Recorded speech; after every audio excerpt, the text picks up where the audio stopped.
Hey, what's going on, guys? I just finished the workout that I'm getting ready to show you guys. It was a killer. You're gonna love it. If you're looking for some alternatives to do with a kettlebell at home, you're gonna love this one, okay?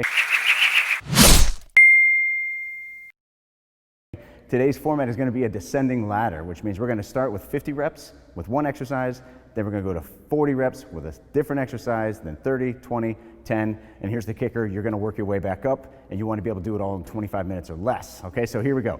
We're gonna start out with a snatch overhead lunge. So it's gonna be a single snatch to the top. Make sure you've got good posture, demonstrate good control. The kettlebell should be locked overhead, and then you're going to go ahead and step into 2 overhead lunges in place. So step forward, then return, then step back forward, and then return, and then you're gonna snatch for the next rep.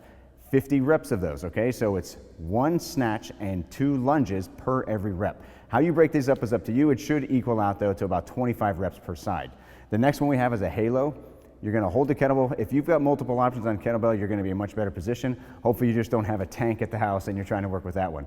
Now the halo is focused on core. The feet should be just a little bit wider than shoulder width. You're gonna start with the kettlebell on the outside of the opposite foot. So both hands together, put the kettlebell on the outside. You're gonna bring the kettlebell to the front, circle around the head, and then land on the outside of the opposite foot. Every rep is a count. So left is 1, then to the right is 1. We're doing 40 reps of those. Then we jump over to overhead swings. This is the American style of swinging a kettlebell. Make sure that you're paying attention to hinge at the hip. We want to avoid allowing the knees to come too far forward over the toes. When you bring the kettlebell overhead, you should demonstrate control, which means you've got a good grip on the kettlebell. It's not going to go too far behind you to where it's going to want to roll out of your hands. So stop just short of taking that thing beyond the back half of your body. Once you get into a full extension, your head should be able to poke somewhat through the hole. So when we're pushing our chin slightly forward of the shoulders, you want to be able to feel a nice lock at the top, nice amount of tension. Pay attention to your body. If it's signaling you if something doesn't feel right, then respond to that with a modification or decrease the range of motion or decrease the weight, okay? So be smart about it. Then we're gonna move into 20 reps of goblet squats. Find your feet in a position of 10 and 2 o'clock. So your toes are gonna be pointed out. Make sure you've got a nice wide stance, and as you go to the bottom of the squat, your knees are gonna track outside of your toes, okay? So this should be a very wide squat. See if you can bottom out to at least where your quads are parallel to the ground. The lower you can go, the better. When you come all the way up, make sure you stand to the top, squeeze your butt just a little bit, and finish up there.